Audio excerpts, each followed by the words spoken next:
Welcome to the Marketing Lightning Round. Marketers square off on top strategies. I'm sorry, that's the wrong one. Universal marketing strategies for any practice area on any budget. We have 6 amazing panelists with us here today, and I really appreciate every single one of them being willing to come and share with you. And what I'm going to do on this panel is we're going to open a conversation about some of the really important things that you're asking yourselves when it comes to marketing, and I'm going to help ask those questions for you, and we're going to get responses from our 6 panelists. From this session, we're going to break off into lunch, and after lunch, we're going to go into breakout sessions where each of these panelists is going to host a workshop on a specific topic. You can check the schedule to see what those workshops are by going to the reception area in the Hopin platform and just go below that explainer video I have and below the sponsors, and you'll see the full schedule. You'll be able to pick which session you want to go to. If you're holding a limited pass, if you opted for the free pass, none of those 6 sessions are available to you. So if you want to go to any of those sessions, make sure to go during lunch to the customer service booth that's in the sessions area of the Hopin platform and talk to my team and get your ticket upgraded. We are running a 50% promotion off of the full price of those tickets, and that is going to be over at the end of that breakout session. So welcome, panelists. I'm very excited to be here with you. I'm going to do a quick intro for each of you to save time, and then we're going to jump into our questions. So Mark Homer, who's over on the top left, is the top left of the stage here, is the CEO of GNGF. We've already introduced him a couple of times, so that's where I'm going to keep it. Allison Williams, over on the top right, founder of Williams Law Group, a full-service family law group, and founder of the law firm Mentor, where she and her team provide business coaching services for solo and small law firm attorneys, helping them grow their revenues, crush chaos in business, and make more money. And Allison and I are only about an hour drive from each other, so we've met in person and had lunch together, and pre-COVID, of course, but hopefully we'll get to do that again soon. Over here, we've got Mike Morse. Mike is the founder of Mike Morse Law Firm, the largest personal injury law firm in Michigan. Mike also lectures across the country on the practice of law and how to build a successful law firm. Recently, he was named a #1 Amazon best-selling author for his book on this topic called Fireproof. Now, Fireproof is literally taking the world by storm. And a lot of people are talking about this book. It's an incredible book for law firm owners to read. If you haven't read it yet, you want to add it to your repertoire of reading. Mike also hosts a weekly podcast, Open Mic, where he shares his advice on the law and brings important legal topics to the forefront. And then over to the right, middle right, is Guy Sakalakis, adjusting his view right there. Hi, Guy.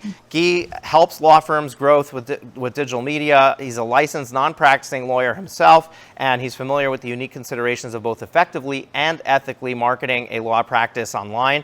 Guy and I met. I told a story earlier about how I met Mark when I went to the Clio After Dark party, that time that I was in San Diego for a talk. And I met Guy at that party in person, and we've developed a relationship from there. A really wonderful person. You really need to get to know him and get to know his brand. Seth Price. We already met him in the last round. Seth is a founding partner and business backbone of Price Benowitz LLP, as well as the founder and CEO of Blue Shark Digital. And Scott Holt, over on the bottom right. Scott shows law firm owners how to get more clients in the door, more cases out the door smoothly, and how to spend as much time as you'd like with your family and enjoy the life and money you're making. Sounds like a dream come true, Scott. So welcome, everybody, to the panel. And I'm just going to open my questions here in front of me that I've prepared. And the first question is, how should a lawyer look at marketing differently post-COVID? Does it matter if they are consumer versus business facing or transactional versus litigation? And I'm going to ask you, if you want to respond to the question, just raise your hand. I'm going to try this and see if this works. Just raise your hand so I can see that you would like to go and answer this question. So how should a lawyer look at marketing differently post-COVID? Does it matter if they are consumer versus business facing or transactional versus litigation? And I saw Scott's hand go up. So Scott, I'm going to let you speak first here. Hey, so clearly a lot of things have been moved online, and especially in like the estate planning arena, where people have done event marketing, where you get people into a room, maybe serve them breakfast, and then tell them about what you do. the conversion rates were extremely high. Like 50% of the room maybe would sign up for a consultation, and then maybe 80 or 100% of those people would sign on. When you move to online, people are going to be distracted during your presentations, and you need to expect that you're going to have a lower conversion rate. And you need to know that going in. Otherwise, this can really be tough and hurt your confidence.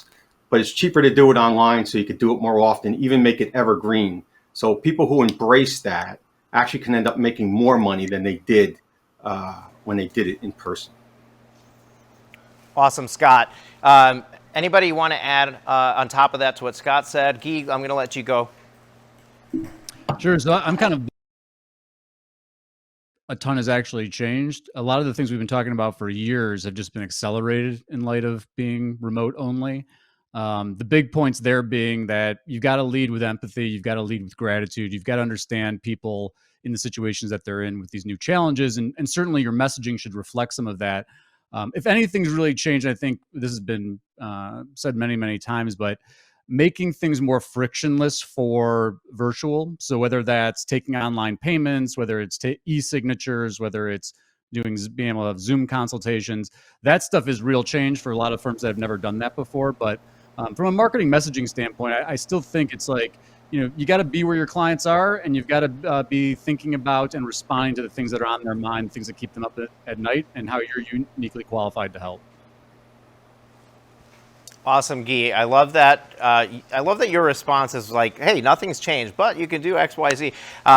Yeah, very well said. Really, marketing hasn't changed, but I do think that the consumer has changed, and I do think that the way that our practices run has changed, and I think that definitely, because everything around it has changed, there's something that has to be different about marketing, and we would like to pinpoint what that is. And I think that you've done a good job of telling us, hey, change your messaging, be compassionate, understand who you're talking to, and how to address them. Anybody else want to weigh in? Okay, we're going to jump to the next question. So my second question for you panelists is, there are many different ways to market SEO, digital advertising, content creation, like blogging, podcasting, YouTube, social media, like Facebook, Instagram, TikTok, now even Clubhouse. And there's radio, TV spots, billboards. How would you advise a law firm owner to navigate this menu of choices and figure out where to place their efforts? Mike, let's go to you. So, I mean, that's a big question. And I'm big into guerrilla marketing, and I think you got to be everywhere. I'm on every platform. I have a podcast. I'm on TV. I'm on billboards. We're on Facebook. We're on Twitter. We're on Instagram. But what I'm seeing is a lot of people putting up completely vanilla, boring ads and boring content and stuff that nobody is going to want to click. And we're now consulting with some law firms, and they call me and say, Michael, why did this ad only get 3 likes and no shares? And I look at it and it's boring and vanilla. And I say, well, because it's boring and vanilla. It's not exciting. It's not anything that you would want to look at either. And so I'm trying to make people think a little bit differently and try to find something funny, something opposite of what their competition is doing, something unique. And that's kind of what the chapter in my book about Cherry Garcia versus vanilla is about. It's about being something remarkable and standing out. So no matter what platform you're on, I don't know if I'm really interested to see what the other panelists have to say, which one is the best channel. My message is, whatever your channel is, be yourself, be unique. I'm not just talking about being authentic, because we've heard that for years, but do something the opposite of what the competition is doing in your market. That's what I did. My budget is not even half of what the bigger spenders are, and I believe we are getting a very good response to our social media and to our other marketing and advertising efforts, because we're being different. Because my ad on the Super Bowl the other night was me running around with a black mask on, black and white, with the Lone Ranger music going. That's it. No talking. And our phones blew up this weekend and Monday. and it's different and it's unique and it's funny and it's whatever. So that's my message on that one. Yeah, Mike, I want to do a follow-up question with you because you shared that you kind of need to be doing it all. You kind of need to be everywhere, and that might be something a little bit difficult for, you know, maybe an attorney who's smaller to do, but even somebody who's got the budget, right? Are there tricks? Are there processes that you're following to be able to repurpose things from one thing to the next so that you're not doing, you know, a complete strategy for YouTube and a complete separate strategy for your podcast and a complete separate strategy for your TV ad spots? So that's a really good question. I don't expect, 99% of the people on this will never go on TV, and they shouldn't go on TV. And it's a really, you know, there's only a few people per market that are on TV. My message about being different is for everything. And I think that goes across every platform. And yes, we are repurposing content and creating unique content that we are sharing and slicing and dicing for every platform. So my podcast on Open Mic on YouTube, it's also on all of the listening platforms. We also talk about on Instagram and Facebook, and we do micro content and we share it in different ways. And you don't know what's going to work and you don't know what's going to resonate with people. So you need a good team.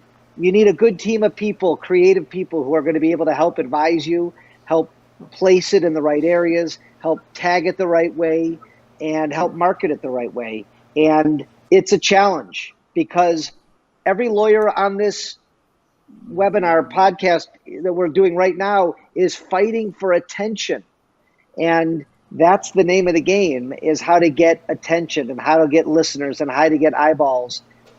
And my message again is to be different, to do the opposite of what all your competitors are doing. And that's what I think is working for my brand. And that's what we're trying to teach our clients. And what we're trying to teach everybody listening and watching today is just to do something different. If you're going to do the same old, you're going to don't be curious as to why you're not getting calls and likes and shares and email inquiries, because you're like every single other lawyer out there. You need to be different. But I like to jump in on this. You know, I think one of the things that's sort of, you know, I think dangerous is that many of the people listening have finite resources. Most of you sort of were alluding to this. And I think that if you spread your resources, different or not, different's a great strategy, across too many platforms, and you don't have the resources to back it up, that it'll be sort of like second or third tier in a bunch. And so to me, if you know where your potential clients are, and for much of the B2C space, search is a great place to be, and you pour your resources there compared to a revolutionary program on Instagram, which I'm sure there are examples of people around the country that have cracked the code on Instagram or TikTok or other podcasting platforms. But in order to get enough cases in per month with finite resources, I think that, you know, looking at it from a limited number of channels point of view, not that you can't be there, but putting, you know, maybe having a presence on those, but really focusing your energy in order to get an ROI from one or two channels would be better than spreading it out too thin if you can't back it up. Thank you, Seth, for sharing that with us. It's very true. We have to be very clear on what our budget is, and my next question is going to be talking about that. So we have to work within the confines of that and really hone in on what's going to be the biggest value add. Allison, I know that you want to chime in here. Welcome, and why don't you share with us your opinion on this subject? Sure. So, you know, I think I lean more toward what Seth is saying, even though Mike's point about being different is a well-placed one. I think one of the problems that you have as a lawyer is that you only have so much time. So even as you are growing your revenue, if you start spending your time everywhere, you are going to net out your effects. And so what I usually tell people is find where your clients are, pick a platform, one platform where you are dominating the platform. Once you start creating content for that one platform, it becomes very easy to cross-share to start spreading the same content in multiple places and repurposing content, but also reusing the same content. Because one of the things that we often assume is that if you've got 5,000 followers, 10,000 followers on your Facebook page, they're actually seeing your message, and that's not true. Now, a lot of the platforms, if you're not paying for ad space, you're not getting seen. And as a result, if you put a message out one time, you're going to get some organic reach, but it's nowhere near as much as you would think. So you have to get into the habit of creating the content, putting it in the right place, and mass producing it, sharing it over and over and over again. And when you start to get a following that way, then taking those followings and putting them in other platforms. So that is a lot more complex in description than it is in actual usage. And one of the things that we're going to be talking about in the workshop that I'm doing later is about how to create a strategy around mass producing the content that doesn't take up a lot of time. Because it really is not that difficult. It is just very strategic. You have to be very clear about how to slice and dice and get it in different places so it's seen by the same people over and over again. And then those multiple touch points that we need in marketing so that people remember us and so that our message is clear and resonating and people say, when I need the service, right? Because everybody doesn't need the service when they see it. When I need the service, you're the one that I think of.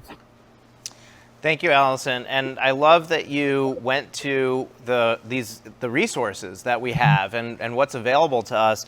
You know, time and money are both finite resources. Well, I mean, people will argue with me on those points, but they're both the things that are causing the most stress in lawyers' lives. And there's no reason that you need to be so stressed out. So if we're going to sit here and we're going to tell you that you need to be everywhere and now you think that you need to commit all this time to marketing, and how are you going to get things done? How are you going to actually practice law?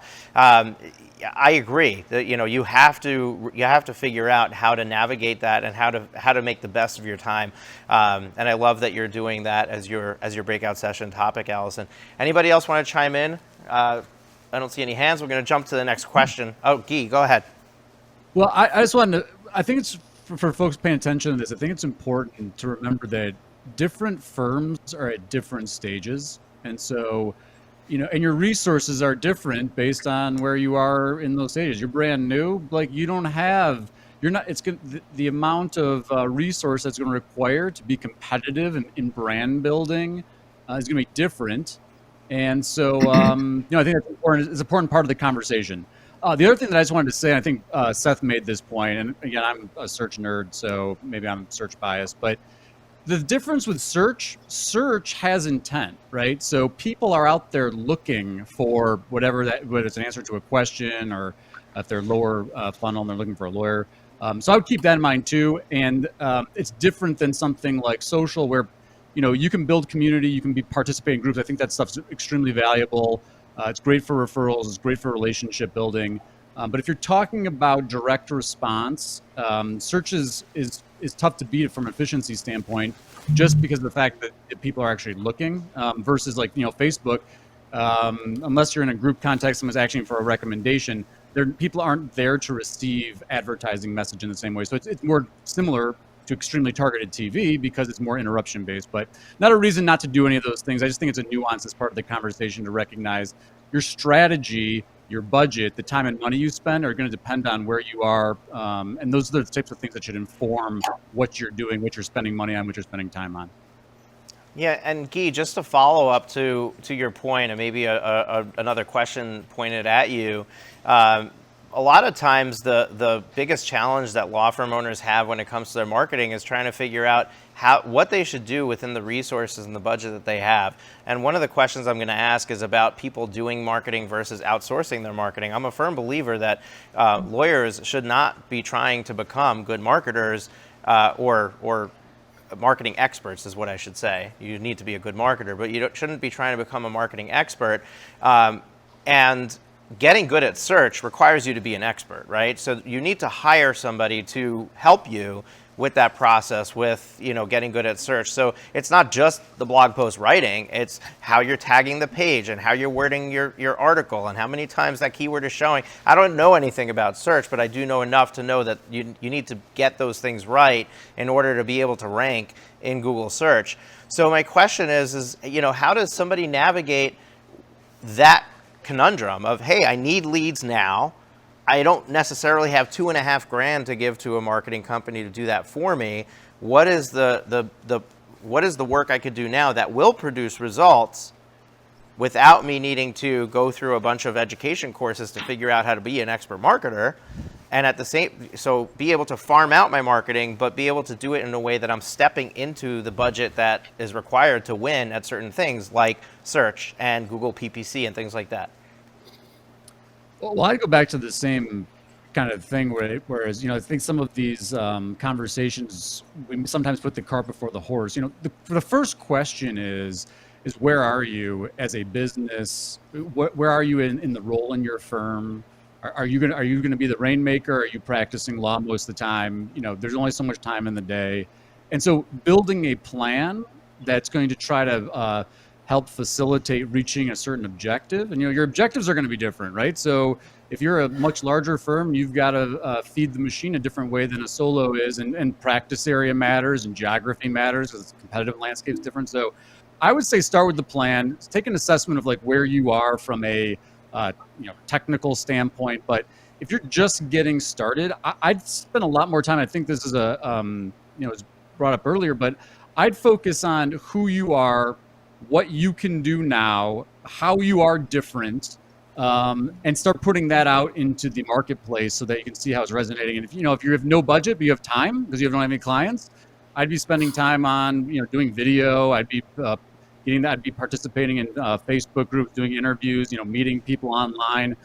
If you're a local firm, getting active in your local community virtually, right? So a lot of these local organizations now have virtual components, whether it's Facebook group or LinkedIn groups or just regular Zoom meetings. But at the end of the day, there's no right answer for everybody because some people are, much more technically savvy. Some people are much more personable. Some people have marketing backgrounds. So other people don't. If you don't have any experience doing that, then guess what? You've got to find some ways to get some budget together to actually hire someone that can help you. But there is no one size fits answer for any of this stuff, sadly. I wish there was. Awesome. I'm going to go over to Mike. I think, Mike, you shaking your head. You want to share something. Well, listen, this is going in a lot of different directions. And, I started off with nothing. I was fired from a job in 1995. I didn't have a single case. I didn't have any money. And now I'm in a place where I can spend money on TV. And so that's what we tried to do with our book. And that's what we tried to do is to give you a roadmap. And I agree with what you just said. And I agree with the other panelists. Like, where are you in your practice? And I'm coaching a few clients that are solos right now. And my advice is to get your shop in order because eventually you're going to be successful. Make sure you know your numbers from day one. Make sure that every hire is the right hire. Hire slow, fire fast. All the basics that we all know, but a lot of lawyers don't know. And like you just said, somebody just said, if you have time now, start making those relationships. I was just on a panel this morning where we talked about building the relationships early, sending out books, sending out letters, don't dine alone, even virtually, or if you could start doing it in person. Start laying the groundwork for a massive firm that you one day want. We were talking scaling up with Vern Harnish is what we were doing. And we were talking getting ready for those days because you're all going to be there, hopefully. If you're on this call, if you're on this webinar, you're going to be successful because you care. You're probably a visionary type and you're probably trying to get somewhere. So if you don't have a budget, going back to the original question, start doing these things. I honed my trial skills. I went to law firms and said, let me try your cases for free. If I win, I get 50%. If I lose, I get nothing. And I won because if I didn't win, I wasn't able to eat. And that's one little example. Start writing, start producing free webinars and podcasts and blogs and on and on and on. There's so many ways to be creative right now. And if you want to, websites, you can make your own. You could get an inexpensive website. And yes, search is important, but you need content to make the search important. So learn how to write a good article, a good blog, good content for your website. All of these things don't take a lot of money. Yes, they take time. But if the people that we're talking to on this don't have a lot of money, but they have time, then start going there. If you have a lot of cases, you don't have a lot of time, you're going to be working long days to figure this out. And eventually, when you can afford to hire good, smart people to help you, you do that. And that's how you start scaling. So there's lots here to talk about, but all of the answers are good. I just had to chime in one more time on this answer. And I'll follow up with what Mike is saying, Guy. I'll take it back to the geekdom of digital and search, which is, if to me, the Mendoza line is sort of like 350. When you're above 350, you can really afford 350,000 in gross annual revenue. You can start putting the resources in. I've seen that as a general truism. And as you're building to that, the things that Mike is talking about, if you're creating content, create content, start getting it posted onto a platform. Guy is famous for saying links. Start finding ways of getting link equity to your site. If you do those things on your way up, by the time you have critical mass and you can afford to sort of pay somebody to help bring that together, you have an asset and resources that will work in the search world. So to me, it's like each of these things are, when you have more time, use that time to build assets that'll be useful down the road. I love this entire conversation, and what I really like about what Mike shared is how he basically gave away his stuff for free at the beginning. And one of the things that I see popping up all the time in Facebook groups, conversations, is, do I charge a consult fee for my consults, or do I do a free consult? I mean, if you're in the early stages of your business and you're hungry, then just do it for free.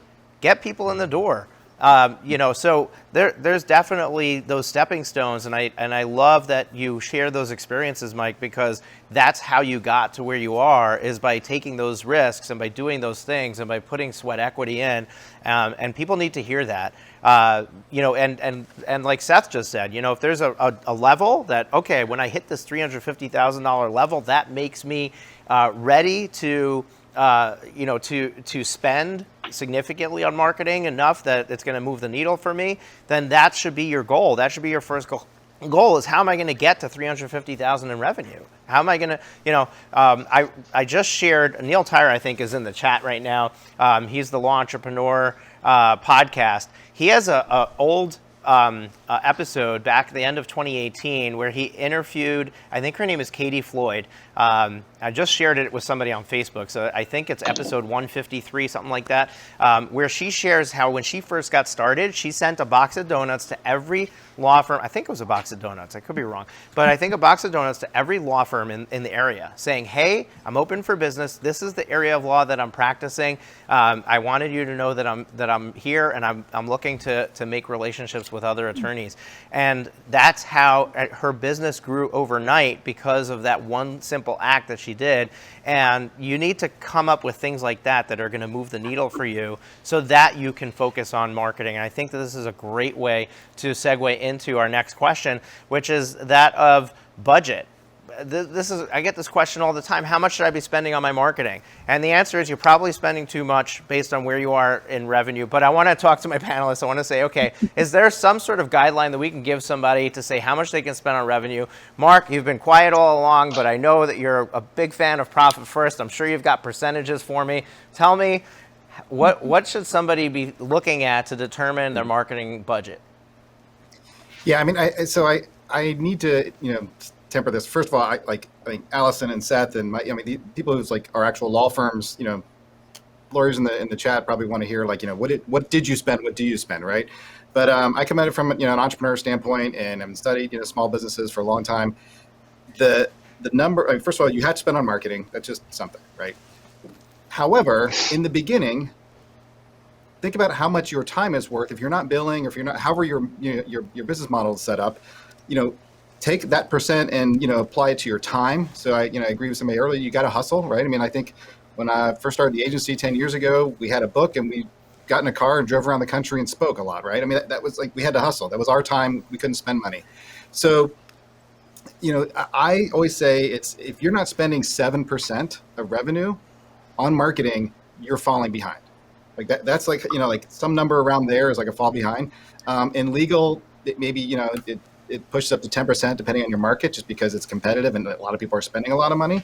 And then I say that, if you're in the 10 to 12% range, you're probably in a comfortable place. Like Seth was saying, that 350,000, it's kind of a number I throw around as well. Like that 350K, if you take 10% of that and say, oh, now there's a chunk of that I could put towards some outsourced resources or some marketing investment and that kind of stuff. Up until that point, you're using your time, but that time is still a percent of your budget. Like you're not billing or something, right? So it's still a percent. So if you think of in terms of your time, you're hustling early on, but that is an investment, right? And this is a business, right? If it was easy, everybody'd be doing it. So there is an investment it takes. There's effort. There's time. So that you just remember that marketing is one of those pieces. Awesome. I love this response, Mark. And we're going to go, I see Mike, I see your hand. We're going to go to you in just a moment. But I want to share something. Mark gave, said, hey, look, it's about 10%, 12%, 35,000 on a 350,000 revenue, which is about $3,000 a month. But what I want to share with you is something that I do with my clients when I'm coaching with them. And that is, you need to act as the business owner that you want to be. So if you want to be a $500,000 firm, then you have to look and say, okay, what would I be doing if I was a $500,000 firm? And if a $500,000 firm is spending $5,000 on marketing, I don't think you should just throw the money away, but I think that with your plan, you need to make that investment to get to that level. Now, I'm not saying go from 0 to 500,000 by putting $5,000 into marketing unless you have a war chest of cash that you can spend.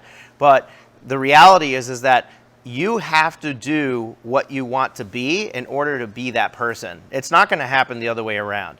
So if you want to become $1 million firm and you know that $1 million firm probably has a marketing budget of 10 grand a month, then, 10 grand a year, $1 million firm, 100,000, so about 88,000 or so a month, 8,000 a month in marketing based on this 10% number, then you have to have a plan of how am I going to ramp up my marketing spend to 8 grand so that I can get the leads that $1 million firm is getting. Now, you don't want to do that when you're too early because then you won't have the staff to support it. You won't have you won't be able to operate at that level completely. So you don't want to leapfrog too far, but you always have to act from where you want to be in the future when you're running your business. Mike, I'm going to go over to you. Yeah, my answer is pretty brief. My answer about budget, which we do set a budget, but it's you got to spend as much as you can if you want to scale, if you want to grow. One of the things that I wrote down from the Scaling Up Expert was marketing equals scale, right? And I'm 150 people, $50 million a year in fees, and I'm still learning this stuff. And it's as much as you can spend. I was on the golf course last week in Arizona, and I was talking to some guys about gambling, going to Vegas. And we all said, we don't gamble because we're gambling in our businesses. When you're putting out money onto the search and PPC and even TV and billboards, it's a gamble. You have no idea if anybody's ever going to call you, right?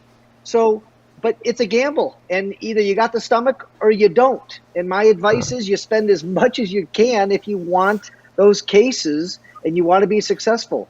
Very few people I know, old school, yes, but very few people, it's just about word of mouth. You have to be spending some money. And my advice, depending on how big you want to get and how much you want to scale, is to spend as much as your gambling stomach can handle. It's funny that you say this, Mike, because my wife, she's convinced that running a business is like gambling, and she tells me that all the time. And yes, it's a good analogy, but I don't think that we're gambling with our business. I do think that we take very, very as educated decisions as we can. But your point is well received as far as you need to spend as much as possible if you really want to grow your firm.